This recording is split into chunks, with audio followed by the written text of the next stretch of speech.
S, Rangitaranga ಇಂದಿಗೆ ಪ್ರದರ್ಶನ ಕಂಡು, ಅದು ಅದ್ಭುತ ಪ್ರದರ್ಶನ ಕಂಡು 10 ವರ್ಷ ಆಯಿತು. ಈಗ ಮತ್ತೆ ರಿಲೀಸ್ ಆಗ್ತಾ ಇದೆ. ಇದಕ್ಕೆ ಸಂಬಂಧಪಟ್ಟಂತೆ ಮಾತಾಡೋಕ್ಕೆ ಸ್ವತಃ ಆ ಚಿತ್ರದ ನಿರ್ದೇಶಕ, ಖ್ಯಾತ ನಿರ್ದೇಶಕ ಅನೂಪ್ ಭಂಡಾರಿ ಅವರು ನಮ್ಮ ಜೊತೆ ಇದ್ದಾರೆ. ಮಾತಾಡಿಸ್ತಾ ಹೋಗೋಣ.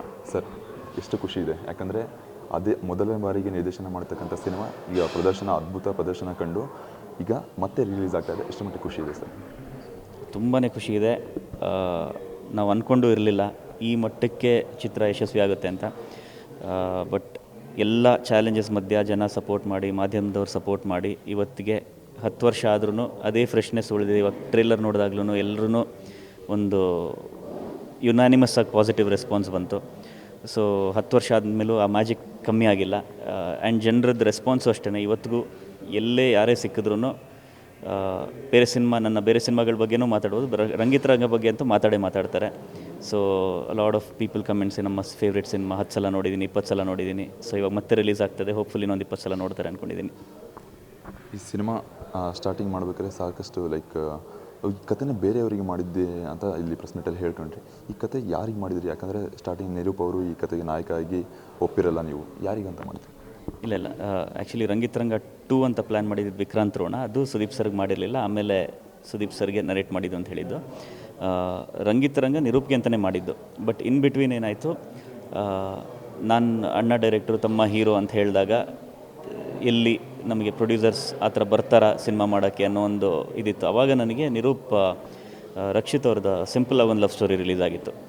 ಸೊ ನಾನು US ಅಲ್ಲಿದ್ದೆ. ಸೊ ಫೋನ್ ಮಾಡಿಬಿಟ್ಟು, ರಕ್ಷಿತ್ ಅಂತ ಒಬ್ಬರು ಹೀರೋ ಬಂದಿದ್ದಾರೆ, ನೋಡು ಇವಾಗ ಸುಮ್ಮನೆ ನನ್ನ ಹೀರೋ ಮಾಡ್ತೀನಿ ಅಂತ ನೀನು ಹೇಳಿದ್ರೆ ನಿನಗೆ ಸಿನಿಮಾ ಮುಂದಕ್ಕೆ ಹೋಗದೇ ಇರ್ಬೋದು. ಸೊ ಅವ್ರನ್ನ ಅಪ್ರೋಚ್ ಮಾಡಿ ನೋಡು ಅಂತ. ನಾನು ರಕ್ಷಿತ್ಗೆ ಆ್ಯಕ್ಚುಲಿ ಒಂದು ಮೆಸೇಜ್ ಹಾಕ್ತೆ ಫೇಸ್ಬುಕ್ಕಲ್ಲಿ. ಸೊ ಒಂದು ಸಿನಾಪ್ಸಿಸ್ ಕಳಿಸ್ಬಿಟ್ಟು ಅವ್ರು ಇಮಿಡಿಯೇಟ್ ರೆಸ್ಪಾಂಡ್ ಕೂಡ ಮಾಡಿದ್ರು. ನನ್ನ ಶಾರ್ಟ್ ಫಿಲ್ಮ್ ಲಿಂಕು ಕಳಿಸಿದ್ದೆ. ಅವ್ರು ತುಂಬ ಇಷ್ಟ ಆಗ್ಬಿಟ್ಟು, ಇಲ್ಲ ನಾವು ಮಾತಾಡೋಣ ಹಾಗೆ ಹೇಗೆ ಅಂತ. ಬಟ್ ನನಗೆ ಮಳೆಗಾಲದಲ್ಲಿ ಶೂಟ್ ಮಾಡಬೇಕಿತ್ತು, 2013 ಸಮಯಧೈರ್ಯ. ಸೊ ಅವಾಗ ರಕ್ಷಿತ್ ಹೇಳಿದೆ, ಈ ಟೈಮಲ್ಲಿ ಮಾಡಬೇಕು ಅಂತಿದ್ದೀನಿ ಅಂತ. ಬಟ್ ಅದೇ ಟೈಮಲ್ಲಿ ಅವ್ರದ್ದು ಉಳಿದವ್ರ ಕಣ್ಣಂತೆ ಶೂಟಿಂಗ್ ಇತ್ತು. ಸೊ ಆ ಟೈಮ್ ಅಂದರೆ ನನಗೆ ಕಷ್ಟ ಆಗುತ್ತೆ ಅಂತ ಹೇಳಿದ್ರು. ಸೊ ಅವಾಗ ಓಕೆ, ಅಲ್ಲಿ ಗೆಟ್ ಬ್ಯಾಕ್ ಟು ಅಂತ ಹೇಳ್ಬಿಟ್ಟು ದೆನ್ ಅಷ್ಟರಲ್ಲಿ ಪ್ರಕಾಶ್ ಅವರು ನಿರೂಪ್ನ ಒಂದು TV ಸೀರಿಯಲಲ್ಲಿ ಚಿಕ್ಕ ಗೆಸ್ಟ್ ರೋಲ್ ಮಾಡಿದ್ದ. ಅದನ್ನು ನೋಡಿ ಅವನ ಜೊತೆ ಸಿನಿಮಾ ಮಾಡಬೇಕು ಅಂತ ಬಂದರು. ಅಲ್ಲಿಂದ ನನಗೆ ಕನೆಕ್ಟ್ ಆಯಿತು.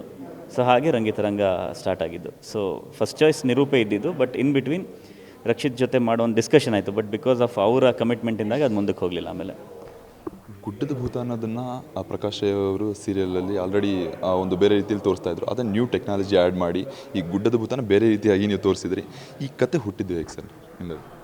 ಸೊ ನಾನು ಪುತ್ತೂರವನಾಗಿರೋದ್ರಿಂದ ಚಿಕ್ಕವನಿದ್ದಾಗ ಈ ಭೂತಕೋಲ, ಯಕ್ಷಗಾನ ಇದನ್ನೆಲ್ಲ ತುಂಬ ನೋಡ್ತಾ ಇದ್ವಿ. ಆಮೇಲೆ ನಾವು ಮೈಸೂರಲ್ಲಿದ್ದು, ಮೈಸೂರಿಂದ ಪುತ್ತೂರಿಗೆ ಹೋಗಬೇಕಾದ್ರೆ ಮಡಿಕೇರಿ ಥ್ರೂ ಆ ಮಳೆಯಲ್ಲಿ ಆ ಡ್ರೈವ್ ಎಲ್ಲ ಇತ್ತಲ್ಲ. ಸೊ ಇದು ಯಾವಾಗಲೂ ನನ್ನ ತಲೆಯಲ್ಲಿ ಫ್ರೆಶ್ ಆಗಿರ್ತಾಯಿತ್ತು. ಸೊ ಇದರಲ್ಲಿ ನಾನು ಆ ಕತೆ ಬರೆಯೋಕ್ಕೆ ಶುರು ಮಾಡಿದಾಗ ಸಡನ್ನಾಗಿ ನನಗೆ ಇದಕ್ಕೆ ಸೌಂಡ್ ಟ್ರ್ಯಾಕ್ ಅಂತ ಬಂದರೆ ಯಾವ್ದು ಚೆನ್ನಾಗಿರುತ್ತೆ ಅಂದಾಗ ನನಗೆ ಡೆನ್ನಾನ ಗುಡ್ಡದ ಭೂತ ಅದು ತಲೆಗೆ ಬಂತು. ಸೊ ತಲೆಗೆ ಬಂದಾಗ ಹಾಡು ಹಾಕ್ತೀನಿ ಅಂತ ಹೇಳಿದ್ರೆ, ನೀವು ಊರನ್ನ ಕಮರೊಟ್ಟು ಅಂತ ಕರಿಬೋದಲ್ಲ. ಬಿಕಾಸ್ ನನಗೆ ಸೀರಿಯಲ್ದು ಕೆಲವು ಬೇಗ ಪ್ರಕಾಶ್ ಅವರು ಫಸ್ಟ್ ಬರೋದು ಇದೆಲ್ಲ ನೆನಪಿತ್ತು ಅಷ್ಟೇ. ಬಟ್ ಸೀರಿಯಲ್ ಅಷ್ಟಾಗಿ ನೆನಪಿರಲಿಲ್ಲ ನನಗೆ. ಬಟ್ ಟೈಟಲ್ ಸಾಂಗ್ ಆ್ಯಂಡ್ ಆ ಕಮರೊಟ್ಟು ಅನ್ನೋ ಊರದ್ದು ಹೆಸರಿದೆಯಲ್ಲ ಸಾಂಗಲ್ಲಿ ಬರೋದು, ಇದು ನೆನಪಿತ್ತು. ಸೊ ಅವಾಗ ಕಮರೊಟ್ಟು ಅಂತ ಹೆಸರಿಟ್ಟು ಡೆನ್ನಾನ ಸಾಂಗ್ ಯೂಸ್ ಮಾಡಿದ್ರೆ ಚೆನ್ನಾಗಿರುತ್ತೆ ಅಂತ ಹಾಗೆ ನನಗೆ ಐಡಿಯಾ ಬಂದಿದ್ದು ಇದ್ರದ್ದು. ಇನ್ಫ್ಯಾಕ್ಟ್ ಅದು ಐಡಿಯಾ ಬಂದಾಗ ವಾಟ್ ಇಫ್ ಪ್ರಕಾಶ್ ರೈ ಅವ್ರನ್ನ ಯೂಸ್ ಮಾಡಿದ್ರೆ ಹೇಗೆ, ಫಸ್ಟ್ ಸೀನಲ್ಲಿ ಆ ಪ್ರೆಗ್ನೆಂಟ್ ಲೇಡಿ ಆ್ಯಂಡ್ ಅವ್ರ ಹಸ್ಬೆಂಡ್ ಇರ್ತಾರಲ್ಲ, ಪ್ರಮೋದ್ ಶೆಟ್ಟಿ ಅವ್ರು ಮಾಡಿದ್ರು ಅದನ್ನು. ಆ ಪಾತ್ರ ಪ್ರಕಾಶ್ ರೈ ಅವ್ರು ಮಾಡಿದ್ರೆ ಹೇಗೆ ಅಂತ ಹೇಳ್ಬಿಟ್ಟು ಅವ್ರನ್ನ ಅಪ್ರೋಚ್ ಮಾಡೋಕ್ಕೆ ನೋಡಿದ್ವಿ. ಆ ಟೈಮಲ್ಲಿ ಕಾಂಟ್ಯಾಕ್ಟ್ ಮಾಡೋಕ್ಕಾಗಲಿಲ್ಲ ಅವ್ರನ್ನ. ಸೊ ನನ್ನ ತಲೆಯಲ್ಲಿ ಏನಿತ್ತು ಅಂದರೆ, ಅಲ್ಲೊಂದು ಕತೆ ನಡೀತು ಕಮರೊಟ್ಟಲ್ಲಿ. ಅದಾಗಿ ಒಂದು 15-20 ವರ್ಷ ಆದಮೇಲೆ ಅದೇ ಪಾತ್ರ ಇವಾಗ ಅಲ್ಲಿ ಸೆಟ್ಲಾಗಿದ್ದಾರೆ, ಅಲ್ಲಿ ಕಂಟಿನ್ಯೂ ಆದರೆ ಹೇಗಿರ್ಬೋದು ಅಂತ ಒಂದು ಥಾಟ್ ಬಂತು ನನಗೆ. ಬಟ್ ಅದನ್ನು ನಾನು ಎಕ್ಸಿಕ್ಯೂಟ್ ಮಾಡೋಕ್ಕಾಗಿಲ್ಲ. ದೆನ್ ಪ್ರಮೋದ್ ಅವ್ರನ್ನ ಯಾವುದೋ ಒಂದು ಉಳಿದವ್ರ ಕಣ್ಣಂತೆ ಟ್ರೇಲರ್ಲೇನೋ ನೋಡಿದೆ ಅವ್ರನ್ನ. ಸೊ ಅವರ ನಟನೆ ತುಂಬ ಇಷ್ಟ ಆಗಿ ಅವ್ರು ಭೇಟಿಯಾದರು, ಬಂದು ಈ ಪಾತ್ರ ನೀವು ಮಾಡಿ ಅಂತ ಹೇಳಿದಾಗ ಅವ್ರು ಮಾಡಿದ್ರು. ಆ್ಯಂಡ್ ಮಾಡಿದ್ಮೇಲೆ ನಾನು ಅವ್ರಿಗೆ ಹೇಳಿದೆ, ಇದು ಇವ್ರು ಮಾಡಬೇಕಿತ್ತು, ಬಟ್ ನೀವು ಮಾಡಿದರೆ, ಬಟ್ ಅವ್ರು ಮಾಡಿದಷ್ಟೇ ಖುಷಿ ಆಯ್ತು ನೀವು ಮಾಡಿದ್ದು ಅಂದೆ. ಈಗ ದೈವ, ಗುಡ್ಡದ ಭೂತ ಈ ರೀತಿಯ ತಕ್ಷಣ ಎಲ್ಲೋ ಜನಕ್ಕೆ ಭಯ. ಏನಕ್ಕಂತ ಹೇಳ್ತಾ ಇದ್ದೀನಿ ಅಂದರೆ, ಈಗ ಕಾಂತಾರ ಶೂಟಿಂಗ್ ನಡೀತಾ ಇದೆ, ಕಾಂತಾರ ಸಿಕ್ಕೆಲ್ಲ ಒಂದು ನಡೀತಾ ಇದೆ. ಸಾಕಷ್ಟು ಅಡೆತಡೆ ಒಂದು ಏನಾದರೂ ಸಮಸ್ಯೆಗಳಾಗ್ತಾ ಇದೆ, ಸಾಕಷ್ಟು ಜನ ಸತ್ತೋದ್ರು. ಇದೇ ಥರ ನಿಮ್ಮ ಸಿನಿಮಾ ಶೂಟಿಂಗ್ ನಡಿಬೇಕಾದ್ರೂ ಏನಾದರೂ ಅಡಚಣೆಗಳು ನಡೆದಿತ್ತಾ ಆ ಸಮಯದಲ್ಲಿ ಅಂತ? ಇಲ್ಲ, ಆ ಥರ ಯಾವ ಘಟನೆಯೂ ನಡೆದಿಲ್ಲ. ಇನ್ಫ್ಯಾಕ್ಟ್ ನಾವು ಒಂದು ಏನು ತುಂಬ ಕೇರ್ ತೊಗೊಂಡ್ವಿ ಅಂದರೆ, ನಾವು ಸಾಯಿ ಕುಮಾರ್ ಅವ್ರ ಕ್ಲೈಮ್ಯಾಕ್ಸಲ್ಲಿ ಏನು ಬರ್ತಾರೆ, ಅದರಲ್ಲಿ ನೀವು ಅವ್ರ ಗೆಟಪ್ ನೋಡಿದ್ರೆ ಅದು ಆ್ಯಕ್ಚುಲಿ ಯಕ್ಷಗಾನ ಮತ್ತು ಕೆಲವು ಬೇರೆ ಬೇರೆ ಆರ್ಟ್ ಫಾರ್ಮ್ಸು ಮಿಕ್ಸ್ ಇತ್ತದು. ಬಿಕಾಸ್ ನಾವು ದೈವನ ಕೆಟ್ಟದಾಗಿ ತೋರಿಸ್ಬಾರ್ದು ಅನ್ನೋ ಒಂದು ಥಾಟ್ ನಮ್ಮ ತಲೆಯಲ್ಲಿತ್ತು. ಸೊ ಅದಕ್ಕೆ ಅವರು ಈವನ್ ಕಾಲ್ಗೂ ಅವರು ಈ ಗೆಜ್ಜೆ ಕಟ್ಕೋತಾರೆ, ಇದು ಗಗ್ಗರ ಹಾಕಿರೋದಿಲ್ಲ ಅದರಲ್ಲಿ. ಅಲ್ಲ, ಗಗ್ಗರದು ಗೆಜ್ಜೆ ಸೌಂಡೇ ಹಾಕಿರೋದು ನಾವು ಅದರಲ್ಲಿ. ಸೊ ಅದು ಆ ಒಂದು ಕೇರ್ ತೊಗೊಂಡಿದ್ವಿ ನಾವು. ಆ್ಯಂಡ್ ಐ ಥಿಂಕ್ ಇವಾಗ ಏನು ನೀವು ಹೇಳಿದ್ರಿ ಆಕ್ಸಿಡೆಂಟ್ಸ್ ಆಗ್ತದೆ, ಅದು ಯಾವುದೇ ಸಿನಿಮಾದಲ್ಲೂ ಆಗ್ಬೋದು, ಎಷ್ಟೋ ಸಿನಿಮಾಗಳಲ್ಲಿ ಆಗಿದೆ ಕೂಡ. ಬೆಂಕಿ ಹತ್ಕೊಂಡಿರ್ಬೋದು ಸೆಟ್ಟಿಗೆ, ಕೆಲವರು ಜೀವ ಕಳ್ಕೊಂಡಿರೋದನ್ನು ಕೇಳಿದ್ದೀವಿ ಸೆಟ್ಟಲ್ಲಿ. ಐದರ್ ನೆಗ್ಲಿಜೆನ್ಸಿಂದ ಆಗಿರುತ್ತೆ ಕೆಲವು ಸೆಟ್ಸಲ್ಲಿ, ಕೆಲವು ಆಕ್ಸಿಡೆಂಟ್ಸ್ ಆಗಿರುತ್ತೆ. ಅದು it's part and parcel of every field, ಎಲ್ಲ ಫೀಲ್ಡಲ್ಲೂ ಅದು ಇದ್ದೇ ಇರುತ್ತೆ. ಬಿಕಾಸ್ ಇವಾಗ ನೀವು ಕಾಂತಾರದ್ದು ಹೇಳಿದ್ರಿ, ಅದು ತುಂಬ ದೊಡ್ಡ ಮಟ್ಟದಲ್ಲಿ ಯಶಸ್ಸು ಕಂಡಿದೆ. ಇವಾಗ ಅದು ಪಾರ್ಟ್ 2 ಆಗಿರೋದ್ರಿಂದ ಎಲ್ಲರ ಕಣ್ಣು ಅದ್ರ ಮೇಲೆ ಇದ್ದೇ ಇರುತ್ತೆ. ಸೊ ಏನೋ ಒಂದು ವಿಷಯ ನಡೆದಾಗಲೂ ಅದು ತುಂಬ ದೊಡ್ಡ ವಿಷಯ ಆಗುತ್ತೆ. ಬಟ್ ಐ ಆಮ್ ಶ್ಯೂರ್ ಅದನ್ನೆಲ್ಲ ಓವರ್ಕಮ್ ಮಾಡಿ ಅವರು ತುಂಬ ಒಂದು ದೊಡ್ಡ ಮಟ್ಟದ ಇನ್ನೊಂದು ಯಶಸ್ಸನ್ನು ಕಾಣ್ತಾರೆ ಅಂತ ನಂಬಿದ್ದೀನಿ. ಸಾಯಿ ಕುಮಾರ್ ಅವ್ರನ್ನ ಬಿಫೋರ್ ಕಾಂತಾರ ಜನ ಬೇರೆ ರೀತಿಯೇ ನೋಡಿರ್ತಾರೆ, ಆದರೆ ಇಲ್ಲಿ ಬೇರೆ ಪಾತ್ರದ ಮೂಲಕ ನೀವು ಪರಿಚಯ ಮಾಡಿಸ್ತೀರಾ. ಈ ಹೇಗೆ ಬಂತು ಸರ್ ಈ ಥಾಟು, ಸಾಯಿ ಕುಮಾರ್ ಅವ್ರನ್ನ ಇದೇ ಪಾತ್ರ ಕೊಡಬೇಕು ಅಂತ? ನಾನು ಆ ಪಾತ್ರಕ್ಕೆ ಯಾರು ಮಾಡಬೇಕು ಅಂತ ಯೋಚನೆ ಮಾಡಿದೆ. ತುಂಬ ಆಲ್ಮೋಸ್ಟ್ ಒಂದು 2-3 ತಿಂಗಳು ಯೋಚನೆ ಮಾಡಿ ಗೂಗಲಲ್ಲಿ ಅಕಸ್ಮಾತಾಗಿ ಅವ್ರ ಫೋಟೋ ಕಾಣಿಸ್ತು ನನಗೆ. ನೋಡಿದ ತಕ್ಷಣ ಸಾಯಿ ಕುಮಾರ್ ಸರೇ ಬೆಸ್ಟ್ ಇದಕ್ಕೆ ಅಂತ. ಬಿಕಾಸ್ ನಾನು ಸಾಯಿ ಕುಮಾರ್ ಅವ್ರನ್ನ ಇದಕ್ಕೆ ತಲೆಯಲ್ಲಿ ಯೋಚನೆ ಮಾಡಿರಲಿಲ್ಲ. ಬಟ್ ಆ ಫೋಟೋ ನೋಡಿದಾಗ ಇವ್ರು ಮಾಡಿದ್ರೆ ತುಂಬ ಚೆನ್ನಾಗಿರುತ್ತಲ್ಲ, ಇವ್ರು ಈ ಥರ ಮಾಡಿಲ್ಲ ಒಂದು. ಎರಡನೇದು, ಅವ್ರಿಗಿರೋ ಟ್ಯಾಲೆಂಟಿಗೆ ಇದನ್ನು ಅವ್ರು ನೆಕ್ಸ್ಟ್ ಲೆವೆಲ್ ತೊಗೊಂಡೋಗ್ತಾರೆ ಅನ್ನೋದು ಗೊತ್ತಿತ್ತು. ಸೊ ಆ ಒಂದು ಯೋಚನೆಯಲ್ಲಿ ಅವ್ರನ್ನ ಅಪ್ರೋಚ್ ಮಾಡಿದಾಗ ಇವಾಗ ಸೆಕೆಂಡ್ ಪಾಯಿಂಟ್ ಇದ್ದಿದ್ದು ಅವ್ರು ಮಾಡ್ತಾರಾ ಇಲ್ವೋ ಅಂತ. ಬಿಕಾಸ್ ಹೀರೋ ಅಲ್ಲ. ಆ್ಯಂಡ್ ಆ್ಯಕ್ಚುಲಿ ನೀವು ನೋಡಿದ್ರೆ ಸಿನಿಮಾದಲ್ಲಿ ಜಾಸ್ತಿ ಲೆಂತ್ ಇಲ್ಲ ಅವ್ರ ಕ್ಯಾರೆಕ್ಟ್ರಿಗೆ, ಬಟ್ ಇಂಪ್ಯಾಕ್ಟ್ ತುಂಬ ಇದೆ. ಬಟ್ ಅದು ಅವ್ರಿಗೆ ನಾನು ನರೇಟ್ ಮಾಡಿದಾಗ ಅರ್ಥ ಆಗುತ್ತೆ ನನಗೆ ಗೊತ್ತಿಲ್ಲ. ಬಿಕಾಸ್ ಆನ್ ಪೇಪರ್ ಇರೋದು ನನ್ನ ಬಾಯಲ್ಲಿ ಹೇಳಿದಾಗ ಬೇರೆ ಥರ ಅನ್ಸುತ್ತೆ. ನೀವು ಸಿನಿಮಾ ನೋಡಿದಾಗ ನಿಮ್ಗೆ ಅನಿಸ್ಬೋದು ಇಷ್ಟೆಲ್ಲ ಮಾಡಿದ್ದಾರೆ ಸಾಯಿ ಕುಮಾರ್ ಅವರು ಅಂತ. ಬಟ್ ಆನ್ ಪೇಪರ್ ಅದು ಆ ಥರ ಕಾಣೋದಿಲ್ಲ. ಸೊ ಅದನ್ನು ಅವ್ರು ಕನ್ವಿನ್ಸ್ ಮಾಡ್ಬೋದು ಅಂತ. ಬಟ್ ಅವರು ತುಂಬ ಕೇಳಿದ ತಕ್ಷಣ ತುಂಬ ಖುಷಿಯಾಗಿ, ಅದರಲ್ಲೇನು ಅದು ಇದು ಏನೂ ಬಂದೇ ಇಲ್ಲ, ಕೇಳಿದ ತಕ್ಷಣ ಮಾಡೋಣ ಇದನ್ನು ಅಂತ ಅಲ್ಲೇ ಒಪ್ಪಿಗೆ ಕೊಟ್ಟರು. And of course rest is history.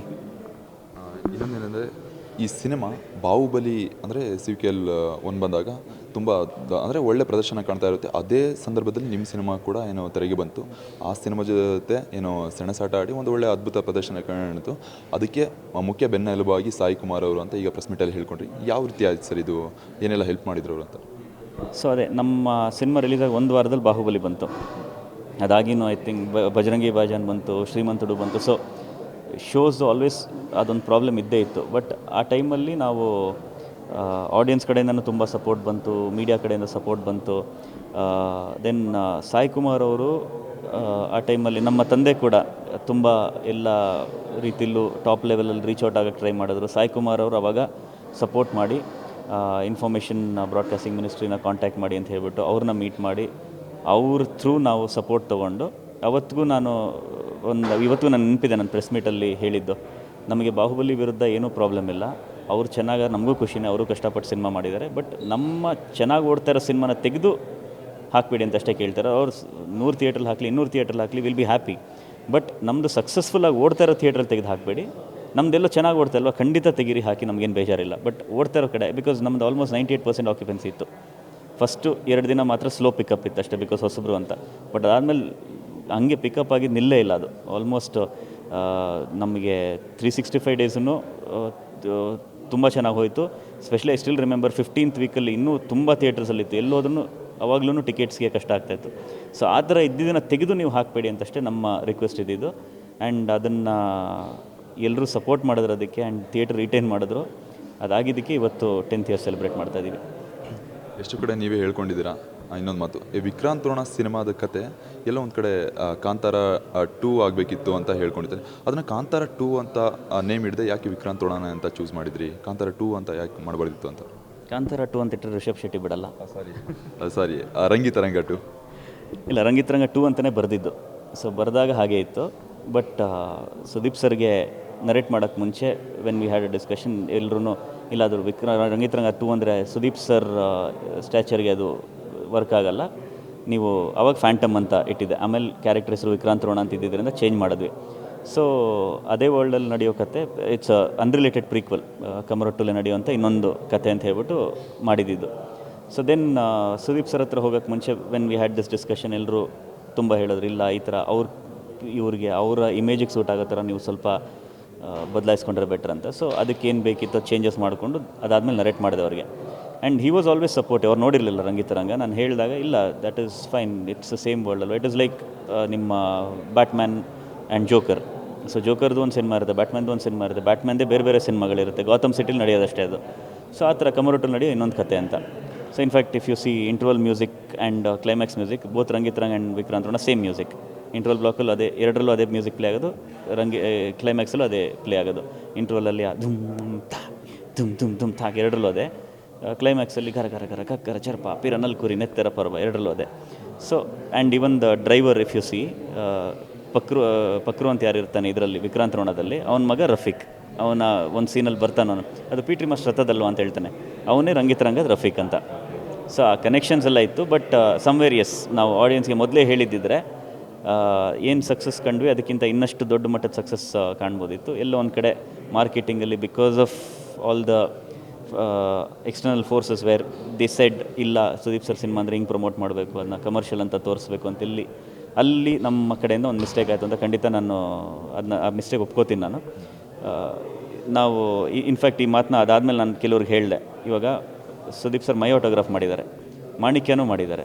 ಇವಾಗ ಮೈ ಆಟೋಗ್ರಾಫಲ್ಲಿ ಅವರೊಂದು ಆ್ಯಕ್ಷನ್ ಹೀರೋ ಅಲ್ಲ, ವೆರಿ ಸಾಫ್ಟ್ ಕ್ಯಾರೆಕ್ಟ್ರು, ಹೊಡೆಸ್ಕೋತಾರೆ ಇನ್ಫ್ಯಾಕ್ಟ್ ಅದರಲ್ಲಿ.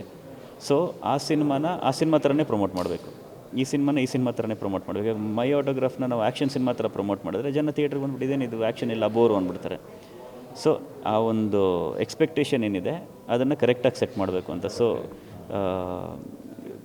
Of course Sudeep sir has always been open to ಸಿನಿಮಾಗೆ ಏನು ಬೇಕು ಆ ಥರ ಮಾಡೋಣ ಅಂತ. But when other players also get involved ಒಂದು ಸ್ವಲ್ಪ ಡಿವೇಟ್ ಆಯ್ತಲ್ಲಿ.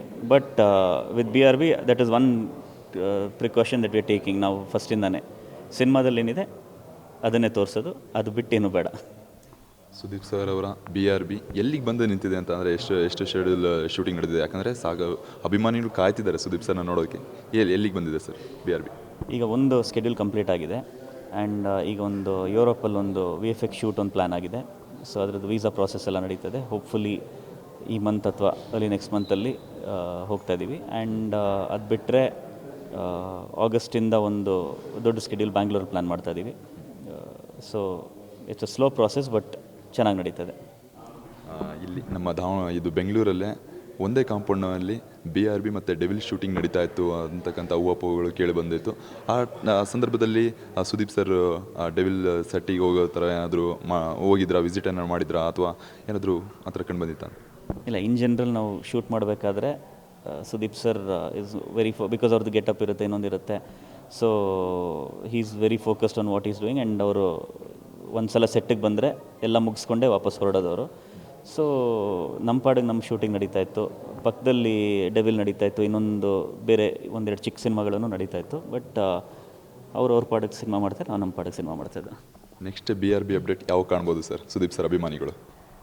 ಇಲ್ಲ, ಅಪ್ಡೇಟ್ ಅನ್ನೋದಕ್ಕಿಂತ ನಾವು ಹಿಂದೆನೂ ಹೇಳಿದೆ ನಾನು,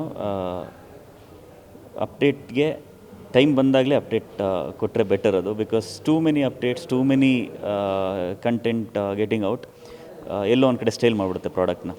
ಸೊ ಖಂಡಿತ ಅಪ್ಡೇಟ್ ಕೊಡೋ ಟೈಮಲ್ಲಿ ತುಂಬ ದೊಡ್ಡದಾಗೆ ಕೊಡ್ತೀವಿ, ಚೆನ್ನಾಗೇ ಕೊಡ್ತೀವಿ, ಇಷ್ಟ ಆಗೋ ರೀತಿಯಲ್ಲೇ ಕೊಡ್ತೀವಿ.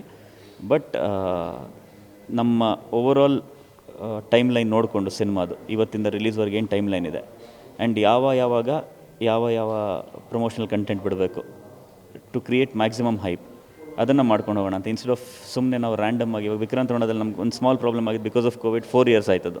ಸೊ 4 years ಆಯಿತು ಅಂದ ತಕ್ಷಣ ನಾವೇನು ಮಾಡಿದ್ವಿ, ಎಲ್ಲದಕ್ಕೂ ಒಂದು ಏನೋ ಒಂದು ಬಿಡಬೇಕು, ಅಪ್ಡೇಟ್ ಬೇಕು ಅಂತ ಕೇಳಿದಕ್ಕೋಸ್ಕರ ಇದೊಂದು ಟೀಸರ್, ಆಲ್ಮೋಸ್ಟ್ ಒಂದು 4 ಟೀಸರ್ ಬಿಟ್ಬಿಟ್ವಿ ಅದರಲ್ಲಿ. ಸೊ ಎಲ್ಲೋ ಒಂದು ಕಡೆ ಆ ಬಿಟ್ಟಿರೋ ಕಂಟೆಂಟು ಮುಂದಕ್ಕೆ ಸ್ಟೇಲ್ ಆಗಿಬಿಡುತ್ತೆ. ಸೊ ಹಾಗಂತ ನಾವು ಬಿಡೋದಿಲ್ಲ ಅಂತನೂ ಅಲ್ಲ, ಟೈಮ್ಗೆ ಏನೇನು ಬೇಕು ಬಿಡ್ತಾ ಇರ್ತೀವಿ. ಆ ಬಿಡೋ ಟೈಮ್ಗೆ ನಾವು ಇನ್ಫಾರ್ಮ್ ಮಾಡ್ತೀವಿ ಇನ್ ಅಡ್ವಾನ್ಸ್ ದಟ್ ಈ ಥರ ಒಂದು ಅಪ್ಡೇಟ್ ಬರ್ತಾ ಇದೆ, ಕಾಯ್ತಾರಿ ಅಂತ. ಬಿಲ್ಲರಂಗ ಭಾಷೆಯಲ್ಲಿ ಸಾಕಷ್ಟು ಹೀರೋಯಿನ್ಸ್ಗಳ ನೇಮ್ ಕೇಳಿ ಬರ್ತಾ ಇದೆ. ಯಾರು ಬರ್ತಾರೆ ಸರ್? ಯಾಕಂದರೆ ವಿಕ್ರಾಂತ್ ರೋಣದಲ್ಲಿ ರಕ್ಕಮ್ಮ ಇದ್ಲು, ಇಲ್ಲಿ ಯಾರು ಬರ್ಬೋದು? ಏನು ಐಟಮ್ ಸಾಂಗ್ಗಳು ಇರುತ್ತಾ, ಅಥವಾ ಯಾವ ಥರ ಏನು ಪ್ರದರ್ಶನಕ್ಕೆ ಅಂದರೆ ಏನೆಲ್ಲ ಇರ್ಬೋದು ಅಂತ? ಹೀರೋಯಿನ್ಸ್ ಯಾರು ಇರ್ಬೋದು? 2-3 ಇರ್ತಾರೆ, ಯಾಕಂದರೆ 3 ಥರ ಏನೋ ಬೇರೆದು ವಿಜುವಲೈಸೇಷನ್ ತೋರ್ಸೋಕೆ ಹೋಗ್ತಾ ಇದ್ದೀರಾ ನಮ್ಮ ಜನರಿಗೆ. ಏನು ಎಕ್ಸ್ಪೆಕ್ಟೇಷನ್ ಮಾಡ್ಬೋದು ಸರ್ ಹೀರೋಯಿನ್ ಬಂದರೆ ನಿಮ್ಮ ಬಿಲ್ಲರಂಗ ಭಾಷೆಯಲ್ಲಿ? That will be one of the updates. ನೀವು ಕೇಳಿದ್ರಲ್ಲ ಅದರದ್ದು ಒನ್ ಆಫ್ ದ ಅಪ್ಡೇಟ್ಸ್ ಯಾರು ಹೀರೋಯಿನ್ ಅನ್ನೋದು. ಸರ್ ನಿಮ್ಮ ಅಪ್ಡೇಟ್ಗೆ ಕಾಯ್ತಾ ಇರ್ತೀವಿ. Thank you sir. ಸೊ ಇದಾಗಿತ್ತು ಅನೂಪ್ ಭಂಡಾರಿ ಅವರ ಮಾತು. ಕ್ಯಾಮ್ರಾ ಪರ್ಸನ್ ಪೃಥ್ವಿ ಜೊತೆ Chetana, guarantee news, Bengaluru. Guarantee news, ಸುದ್ದಿ ಖಚಿತ, ನ್ಯಾಯ ನಿಶ್ಚಿತ.